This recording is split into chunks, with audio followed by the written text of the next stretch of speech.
ನಮಸ್ಕಾರ ಎಲ್ಲರಿಗೂ. ಏನು ಮಾಡಕತ್ತೀರಿ, ಹೆಂಗದಿರಿ, ಆರಾಮದಿರಿ ಅನ್ಕೋತೀನಿ. ಇದು ಸ್ವಲ್ಪ ಸ್ಪೆಷಲ್ ವ್ಲಾಗ್ ಐತಿ ಸಂಕ್ರಾಂತಿ ಹಬ್ಬದ ಬಗ್ಗೆ. ಹಬ್ಬ ಹೆಂಗತ್ರಿ, ಎಲ್ಲದ್ದು ಜೋರಾಗೈತಿ ಅಂತ ಅನ್ಕೋತೀನಿ ನಾನು. ಯಾಕಂದ್ರೆ ನೀವು ಕಮೆಂಟ್ ಮಾಡೋಂಗಿಲ್ಲ ನಮ್ಮದು ಹಬ್ಬ ನೋಡಿದ್ರಿ ಹೆಂಗಾಗೈತ್ರಿ, ಪ್ಲೀಸ್ ಕಮೆಂಟ್ ಮಾಡಿರಿ. ಸೊ ಇವತ್ತು ನೋಡ್ರಿ, ಈ ಹಬ್ಬ ಏನು ಸ್ಪೆಷಲ್ಲು, ಯಾಕೆ ನಾವು ಇದಕ್ಕೆ ಮಹತ್ವ ಕೊಡ್ತೀವಿ. ಸೊ ನೋಡಿರಿ, ಇದನ್ನು ಆಲ್ ಓವರ್ ಇಂಡಿಯಾ ಸೆಲೆಬ್ರೇಟ್ ಮಾಡ್ತೀವಿ, ಬೇರೆ ಬೇರೆ ಹೆಸರಿಂದ ಮಾಡ್ತೀವಿ. ಪ್ರತಿಯೊಬ್ಬರು ಇದನ್ನು ಸೆಲೆಬ್ರೇಟ್ ಮಾಡ್ತಾರೆ. ಕರ್ನಾಟಕನ ಸುಗ್ಗಿ ಹಬ್ಬ ಅಂತೀವಿ, ಮಕರ ಸಂಕ್ರಾಂತಿ ಅನ್ನೋಕ್ಕಿಂತನೂ ನೋಡಿರಿ ಕನುಮು ಅಂತೇಳಿ. ಅಂದರೆ ಇದನ್ನು 3 ದಿನ ಹಬ್ಬ ಮಾಡಿ ಕಡೆ ದಿನ ಕನುಮು ಅಂತ ಮಾಡ್ತಾರೆ, ಭೋಗಿ ಹಬ್ಬ ಅಂತ ಮಾಡ್ತಾರೆ, ಪೊಂಗಲ್ ಅಂತ ಅಂತಾರೆ. ಮತ್ತು ಅಸ್ಸಾಂ ಆಗಿರ್ಬೋದು, ಕೇರಳ ಆಗಿರ್ಬೋದು, ಹಿಮಾಚಲ್ ಪ್ರದೇಶ ನೋಡಿರಿ, ಮಾಲಿಂದ ಕೆಳಗಿನ ತನಕನೂ ಹೇಳ್ತಾನೆ ಬೇರೆ ಬೇರೆ ಹೆಸರೆಲ್ಲ ಸೆಲೆಬ್ರೇಟ್ ಮಾಡ್ತೀವಿ. ಸೊ ಅದಕ್ಕೆ ಭಾಳ ಮಹತ್ವ ಐತಿ. ನಾವು ಇದನ್ನು 2 ದಿನ ಸೆಲೆಬ್ರೇಟ್ ಮಾಡ್ತೀವಿ. ಒಂದಿನ ಭೋಗಿ ಅಂತ ಮಾಡ್ತೀವಿ, ಒಂದಿನ ಸಂಕ್ರಾಂತಿ ಅಂತ ಮಾಡ್ತೀವಿ. ಭೋಗಿ ದಿನ ಅಂತೂ ಗೊತ್ತಿರ್ಬೇಕು ನಿಮಗೆ, ಏನಪ್ಪ ಅಡುಗೆ ಏನು ಚಂದ ಮಾಡಿರ್ತಾರೆ. ಇಲ್ಲಿ ಆ್ಯಕ್ಚುಲಿ ನಮ್ಮ ಬೆಳಗಾವಿ ಒಳಗೆ ಕಡಿಮೆ ಐತ್ರಿ ಭೋಗಿ ಹಬ್ಬ ಮಾಡೋದು. ನಮ್ಮ ಗದಗ ಕಡೆ ಭಾಳ ಐತಿ, ನಾವು ಅಲ್ಲಿ ಮಾಡಿರ್ತೀವಿ ಇದನ್ನು ಭೋಗಿ ಹಬ್ಬನ. ಮತ್ತು ಏನಂತಂದ್ರೆ ನೆಕ್ಸ್ಟ್ ಡೇ ಸಂಕ್ರಾಂತಿ ಹಬ್ಬ ಮಾಡಿರ್ತೀವಿ. ಈಗ ಎಲ್ಲರೂ ಬ್ಯುಸಿ ಆಗಿರೋದಕ್ಕೆ ಒಂದು ದಿನ ಮಾಡೋದು ಹೆಚ್ಚಾಗ್ಬಿಟ್ಟತಿ. ಸೊ ನೋಡಿರಿ, ಹಬ್ಬ ಅಂತಂತಂದ್ರೆ ಅದೊಂದು ಖುಷಿ ಇರಬೇಕು ಅಂತ ನಾ ಅನ್ಕೋತೀನಿ. ನಾವು ತ್ರಾಸ ಮಾಡ್ಕೊಂಡು ಮಾಡಿದ್ರೆ ಮಕ್ಕಳು ಅದರದ್ದು ಏನಂದ್ರೆ ಎದಕ್ಕೆ ಹಬ್ಬ ಬಂತಪ್ಪ ಅನ್ನುವಂಥ ಫೀಲಿಂಗ್ನಾಗ ಉಳಿತಾರೆ, ಖುಷಿ ಅನ್ಭವಿಸೋದಿಲ್ಲ. ಸೊ ಅದಕ್ಕೆ ಒಂದು ಸ್ವಲ್ಪ ಅವ್ರಿಗೆ ಏನಂತಂದ್ರೆ ಅವ್ರನ್ನ ಇನ್ವಾಲ್ವ್ ಮಾಡ್ಕೋಬೇಕ್ರಿ ಹಬ್ಬದಾಗ.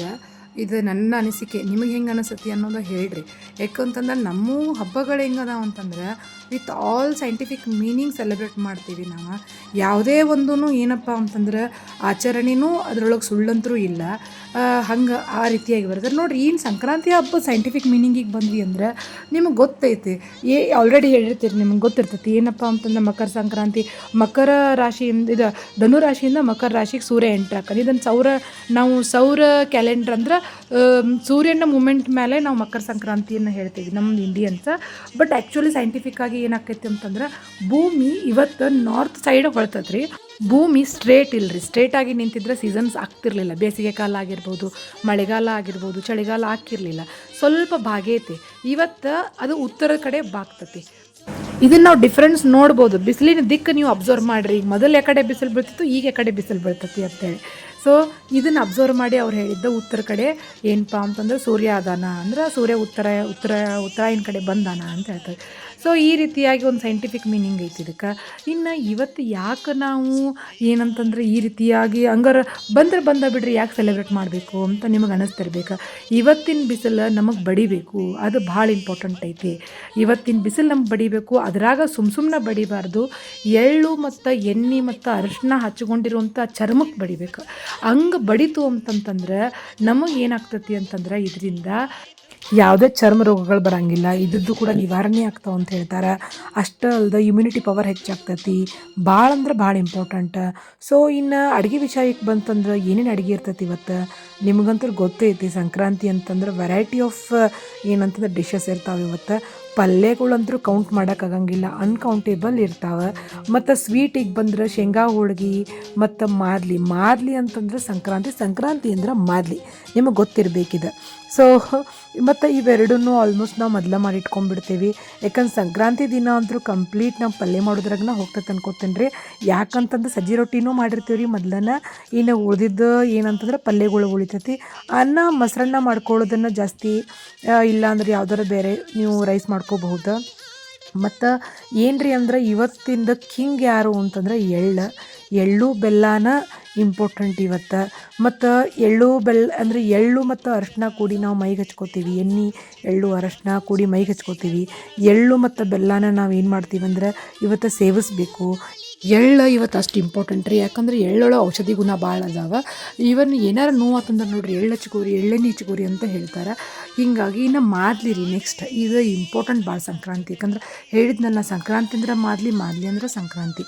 ಸೊ ಮಾದ್ಲಿ ಮಾಡೋ ಮೆಥಡ್ ಹೆಂಗೈತೆ ಗೊತ್ತ್ರಿ, ಅದಕ್ಕಂತ ಹಿಟ್ಟು ಹಾಕಿಸ್ಕೊಂಡು ಬರ್ತಾರೆ. ಅದು ಊಟನ ಹಿಟ್ಟು ಹಾಕಿಸ್ಕೊಂಡು ಬಂದು ಹಿಂಗೆ ಲಟ್ಟಿಸ್ತಾರೆ. ಲಟ್ಟಿಸಿ ಚೆಂದಾಗಿ ಬೇಯಿಸ್ಬೇಕ್ರಿ. ಬೇಯಿಸಿ ಆಮೇಲೆ ಮೊದಲೆಲ್ಲ ಗಿರ್ನಿಗೆ ನಾವು ಕೈಯಾಗನ ಮಾಡ್ತಿದ್ವಿ. ಹಿಂಗೇನೋ ಅದನ್ನು ಪುಡಿ ಹಿಂಗೆ ಮಾಡಕ್ಕೆ ಹಚ್ತಿದ್ರೆ ನಮ್ಮ ಕೈಯಾಗನ ಅದನ್ನು. ಆಮೇಲೆ ಗಿರ್ನಿಗೆ ಹೋಗಕತ್ತ ಜಲ್ಲಿ ಗಂಟ್ಲೆ ಮಾಡ್ತಾರಲ್ಲ ಅಂದ್ರೆ ಬುಟ್ಟಿ ಗಂಟ್ಲೆ ಮಾದ್ಲಿ ಮಾಡ್ತಾರಂತೇಳಿ ಈಗ ಮಿಕ್ಸಿ ಹಾಕೊಂಡ್ಬಿಡ್ತಾರೆ.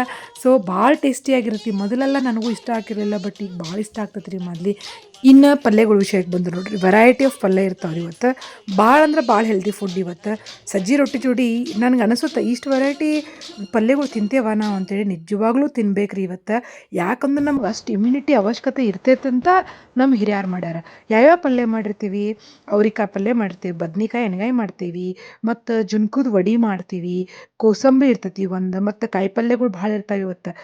ಉಳ್ಳಾಗಡ್ಡಿ ಇರ್ತೈತಿ, ತಪ್ಪಲು ಇರ್ತೈತಿ, ಹಕ್ರಕ್ ಇರ್ತೈತಿ, ಮೆಂತೆ ಇರ್ತೈತಿ, ಕಡ್ಲಿ ಗಿಡ ಇರ್ತೈತಿ, ಗಜ್ಜರಿದು ಅಂದರೂ ನಾನು ಮಾಡಿದ್ದೀನಿ ನೋಡ್ರಿ. ಹಂಗೆ ಏನಂತಂದ್ರೆ ಕೋಸಂಬರಿ ಮಾಡ್ಕೊಂಡಿರ್ತೀವಿ, ಭರ್ತಾ ಮಾಡ್ತೀವಿ ರೀ ಸ್ಪೆಷಲಾಗಿ ಇವತ್ತು.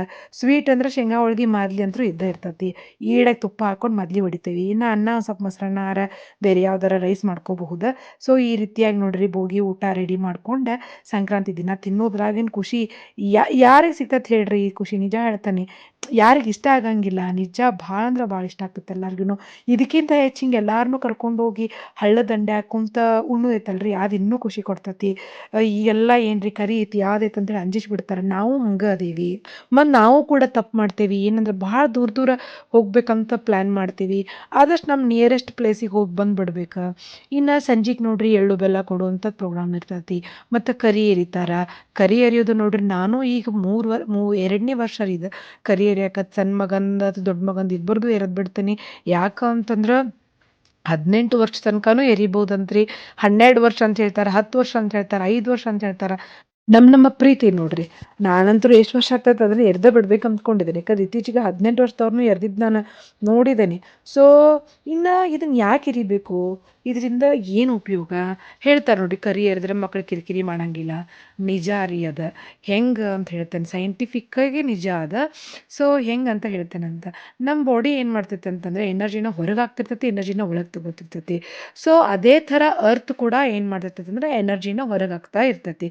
ಇವತ್ತಿನ ದಿನ ಅರ್ತ್ ಭಾಳ ಆ್ಯಕ್ಟಿವೇಟ್ ಆಗಿರ್ತೈತಿ, ಅದೇ ಥರ ನಮ್ಮ ಬಾಡಿ ಕೂಡ ಆ್ಯಕ್ಟಿವೇಟ್ ಆಗಿರ್ತೈತಿ ನೋಡ್ರಿ. ಸ್ಪೆಷಲಿ ಏನು ಮಾಡ್ತೀವಿ ನಾವು, ಮೇಲ್ಗಡೆಯಿಂದ ಹಿಂಗೆ ಎರಿತೀವಿ. ಇಲ್ಲೇ ಏನು ಕರಿ ಎರಿಯುವಾಗ ಏನೇನು ಯೂಸ್ ಮಾಡಬೇಕು. ಮೊದಲಿನ ಕಾಲದಾಗ ಮುತ್ತು ರತ್ನ ಹಾಕಿ ಎರಿತಿದ್ರಂತೆ. ನವರತ್ನಗಳಿಗೆ ಶಕ್ತಿ ಇರೋದಂತೂ ನಿಮಗೆಲ್ಲರಿಗೂ ಗೊತ್ತೈತಿ. ಸೊ ಅದೇ ಥರ ಆ ಶಕ್ತಿಯಿಂದ, ಆ ಒಂದು ನವರತ್ನಗಳು ಪ್ರೊಡ್ಯೂಸ್ ಮಾಡೋ ಶಕ್ತಿಯಿಂದ ನಮ್ಮ ಮಕ್ಳು ಆರಾಮಾಗಿರಲಿ ಅಂತೇಳಿ. ನಂತರ ನೋಡ್ರಿ ಬಡವರಾಗಿರಬೇಕು, ಅಜ್ಜಗಳು ಶ್ರೀಮಂತರಿದ್ರು ಮುತ್ತು ರತ್ನದಿಂದ ಏರಿತಿದ್ರು. ನಂತರ ಏನು ಸ್ಟಾರ್ಟ್ ಆಯ್ತು ಅಂತಂದ್ರೆ ಹಣ್ಣು ಮತ್ತು ಜುಲ್ಪಿ ಹೂವು ಮತ್ತು ಚುರುಮರಿ. ಜುಲ್ಪಿ ಹೂವು ಬದಲಿ ಹೂವು ಬಂಗಾರದ ಸರನೂ ಹಾಕಿ ಎರಿತಾರೆ ಈಗಲೂ ಕೂಡ.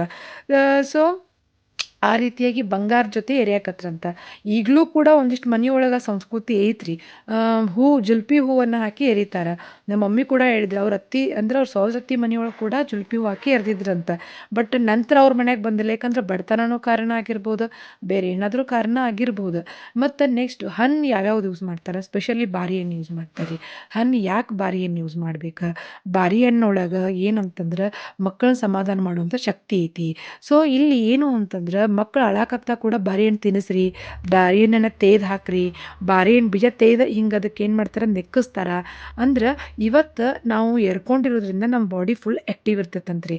ಆವಾಗ ನೀವು ಮೇಲಿಂದ ಹಿಂಗೆ ಬಾರಿ ಹಣ್ಣು ಎರೆದ್ರಿ ಅಂತಂದ್ರೆ ಆ ಬಾರಿ ಹಣ್ಣು ನಮ್ಮ ಬಾಡಿ ಏನು ಮಾಡ್ತೈತಿ, ನಮ್ಮ ಬಾಡಿ ಒಳಗಿಂದ ಹೊರಗೇನು ಎನರ್ಜಿ, ನಮ್ಮ ಬಾಡಿ ಏನು ಎನರ್ಜಿ ಹೊರಗಡೆ ಹಾಕಿರುತ್ತಲ್ಲ ಅದ್ರಾಗಿಂದ ಈ ಕಿರಿಕಿರಿ ಮಾಡುವಂಥ ನೆಗೆಟಿವ್ ಎನರ್ಜಿನ ಬಾರಿ ಹಣ್ಣು ಚಕ್ಕೋತಂತ್ರಿ. ನೋಡ್ರಿ ಹೆಂಗೆ ಮೀನಿಂಗ್ ಐತೆ ಅದಕ್ಕೆ. ನಾನು ಗೊತ್ತಿರಲಿಲ್ಲ ಇಷ್ಟೆಲ್ಲ ಐತೆ ಅಂತೇಳಿ. ಮತ್ತು ಎಳ್ಳು ಬೆಲ್ಲ ಇರ್ತೈತಿ ಇದ್ರೊಳಗೆ. ಸ್ಪೆಷಲಿ ಬೆಲ್ಲದ ಬದಲು ಈಗ ಕಬ್ಬು ನಾವು ಹಾಕಿ ಎರಿತೀವಿ, ಅದೇ ಬೆಲ್ಲದ ರೂಪನ ಅಲ್ರಿ. ಸೊ ಈ ರೀತಿಯಾಗಿ ಇನ್ನೂ ಒಂದು ಮೇನ್ ಕಂಡೀಷನ್ ಅಂತಂದ್ರೆ, ಈ ಕರಿ ಎರಿಯುವಾಗ ಅಲ್ಲಿ ಬಂದಿರುವಂಥವ್ರು ಮತ್ತು ಅಲ್ಲಿ ಯಾರು ಕರಿ ಎರಿಸ್ಕೊತಿರ್ತಾರಲ್ಲ ಆ ಮಕ್ಕಳು ಕಂಪಲ್ಸರಿ ಏನಂತಂದ್ರೆ ಬ್ಲ್ಯಾಕ್ ಕಲರ್ ಡ್ರೆಸ್ ಹಾಕೊಂಡಿರ್ಬೇಕು. ಇದು ನನಗೆ ಗೊತ್ತಿರಲಿಲ್ಲ ನಿಜ ಹೇಳ್ಬೇಕಂತಂದ್ರೆ. ಇತ್ತೀಚೆಗೆ ಒಬ್ಬರು ನನಗೆ ಪರಿಚಯದವ್ರು ಸೆಲೆಬ್ರೇಟ್ ಮಾಡ್ಯಾರ. ನಂಗೆ ಅವ್ರು ನೋಡಿ ಕನ್ಫರ್ಮ್ ಆಯ್ತು. ನಮ್ಮ ಮಮ್ಮಿ ನನಗೆ ಅಂದಿದ್ರು, ಇಲ್ಲ ಅದಕ್ಕೆ ಕರಿ ಕಲರ್ದ ಡ್ರೆಸ್ ಹಾಕೊಂಡು ಮಾಡಬೇಕು ಅದನ್ನು ಮಾಡುವಾಗ ಅಂದೆ. ಕರಿದೇನು ಬಿಡವ ಅಂತಂದೆ ನಾನು ಕರೆ ಹೇಳ್ಬೇಕಂದ್ರೆ. ಬಟ್ ಅವರು ಸೆಲೆಬ್ರೇಟ್ ಮಾಡ್ಯಾರ. ನಾ ಫೋಟೋಸ್ ಶೇರ್ ಮಾಡ್ಕೊಂಡೀನಿ ನೋಡ್ರಿ. ಯಾವ ರೀತಿ ಒಂದು ಸೈಂಟಿಫಿಕ್ ಮೀನಿಂಗ್ ಒಳಗೆ ನಾವು ಈ ಪದ್ಧತಿಯನ್ನು ಮಾಡ್ಕೊತ ಬಂದೀವಿ. ಸೊ ನನಗೆ ಭಾಳ ಶಾಕ್ ಆತ್ರಿ. ಯಾಕಂದ್ರೆ ಸಂಕ್ರಾಂತಿಗೆ ಇಷ್ಟೆಲ್ಲ ಮೀನಿಂಗ್ ಐತಿ ಅಂತಂದಾಗ ಅದು ನಿಜ ಹೇಳ್ಬೇಕಂತಂದ್ರೆ ಖುಷಿ ಅನಿಸ್ತದೆ. ಯಾಕಂದ್ರೆ ನಮ್ಮ ಹಿರಿಯರಿಗೆ ಎಷ್ಟರ ಮಟ್ಟಿಗೆ ಸೈನ್ಸ್ ಗೊತ್ತಿತ್ತು ಅಂತೇಳಿ. ನಾವು ಮಕ್ಳು ಅಳಾಕತ್ತು ಅಂತಂತಂದ್ರೆ ನಮಗೆ ಏನು ಮಾಡ್ಬೇಕಂತ ತಿಳಿಯಂಗಿಲ್ಲ ರೀ ನೋಡಿರಿ. ಬಟ್ ಹಿರಿಯರು ಹೆಂಗೆಲ್ಲ ಮಾಡ್ಯಾರ ಈ ರೀತಿ ಆಗ್ಬಾರ್ದಂತ ಹೇಳಿ ಮೊದ್ಲನ ಈ ಈ ಇವೆಲ್ಲ ಅವರು ಪ್ರಿಕಾಷನ್ ತೊಗೊಂಡ್ಬಿಟ್ಟಾರ. ಅದಕ್ಕೆ ಕಂಪಲ್ಸರಿ ಆಚರಿಸ್ರಿ. ನೋಡಿರಿ ಇವ್ರು ನಮ್ಮ ಫ್ರೆಂಡ್ ಜ್ಯೋತಿ ಅಂತ ಹೇಳಿ ನಾ ಆಲ್ರೆಡಿ ನ್ಯೂ ಇಯರ್ ವಿಡಿಯೋದಾಗ ಅದಾರ ಇವ್ರು. ಅವ್ರ ಮನ್ಯಾಗ ಕರಿ ಇರ್ತಾರೆ ಯಾವ ರೀತಿ ಅವರೆಲ್ಲರೂ ಬ್ಲ್ಯಾಕ್ ಕಲರ್ ಡ್ರೆಸ್ ಹಾಕೊಂಡಾರ. ಈ ರೀತಿಯಾಗಿ ಕಂಡೀಷನ್ಸ್ ಅದಾವು. ಮತ್ತು ಚುರ್ಮರಿ ಸರ ಹಾಕೊಂಡಿರ್ತಾರೆ, ಹೂವಿನ ಸರ ಹಾಕೊಂಡಿರ್ತಾರೆ. ಇನ್ನೂ ಭಾಳ ಕಂಡೀಷನ್ಸ್ ಅದಾವ್ರಿ ಇದಕ್ಕೆ. ಇನ್ನು ಅದಾದ್ಮೇಲೆ ಎಲ್ಲರಿಗೂ ಮನೆ ಹೋಗಿ ಎಳ್ಳು ಬೆಲ್ಲ ಕೊಡ್ತಿದ್ವಿ ರೀ ಮೊದಲು. ಈಗ ಅಷ್ಟಾಗಲಿಲ್ಲ ಅಂದ್ರೆ ಅಟ್ಲೀಸ್ಟ್ ಮನ್ಯಾಗಾರ ಕೊಡುವಷ್ಟು ಫ್ರೀ ಅದೇವಿ. ಮುಂದೇನೈತಂತ ಗೊತ್ತಿಲ್ಲ. ಎಲ್ಲಾರನ್ನೂ ಕೂಡಿಸಿ ನಕ್ಕೊಂತ ಇರುವಂಗೆ ಮಾಡುವಂಥ ಹಬ್ಬ ನೋಡ್ರಿ ಸಂಕ್ರಾಂತಿ ಅಂದ್ರೆ. ಸೊ ಇಷ್ಟು ನನಗೆ ಇನ್ಫಾರ್ಮೇಷನ್ ಗೊತ್ತಿತ್ತು ರೀ, ನಾ ಅದು ನಿಮ್ಮ ಜೊತೆ ಶೇರ್ ಮಾಡ್ಕೊಂಡೀನಿ. ನಿಮಗೆ ಈ ಇನ್ಫಾರ್ಮೇಷನ್ ಇಷ್ಟ ಆಗಿದ್ರೆ ಲೈಕ್ ಮಾಡಿರಿ, ಶೇರ್ ಮಾಡಿರಿ, ಸಬ್ಸ್ಕ್ರೈಬ್ ಮಾಡಿರಿ. ಮತ್ತು ನಿಮಗೆ ಏನಾರು ಇದನ್ನೂ ಬಿಟ್ಟು ಇದಕ್ಕಿಂತ ಹೆಚ್ಚು ಗೊತ್ತಿದ್ದನ್ನು ಕೂಡ ಕಮೆಂಟ್ ಮಾಡಿರಿ. ಕಂಪ್ಲೀಟ್ ವಿಡಿಯೋ ನೋಡಿರಿ. ಮತ್ತು ಏನು ಅಂತಂದ್ರೆ ನಾ ಏನಾರು ತಪ್ಪು ಹೇಳಿದ್ದೆ ಎಲ್ಲರ ಅಂತಂದ್ರೆ ಅದನ್ನು ಕೂಡ ಕಮೆಂಟ್ ಮಾಡಿ ಹೇಳ್ರಿ. ಸೊ ನೆಕ್ಸ್ಟ್ ವ್ಲಾಗ್ ಒಳಗೆ ಭೇಟಿಯಾಗೋಣ. ಮತ್ತು ಹ್ಯಾಪಿ ಸಂಕ್ರಾಂತಿ ರೀ. ಭಾಳ ಲೇಟ್ ಆಗೈತೆ ಅನ್ಕೋತೀನಿ ಇದನ್ನು ಅಪ್ಲೋಡ್ ಮಾಡೋಕೆ. ಲೇಟ್ ಆಗಿದ್ರು ಲೇಟೆಸ್ಟ್ ಆಗೈತಿ ಅಂತ ಅನ್ಕೊಂಡು ಇವತ್ತಿನ ವ್ಲಾಗ್ ಕಂಪ್ಲೀಟ್ ಮಾಡೋಣಂತ. ಸೊ ನೆಕ್ಸ್ಟ್ ವ್ಲಾಗ್ ಒಳಗೆ ಭೇಟಿಯಾಗೋಣಂತ. Thank you.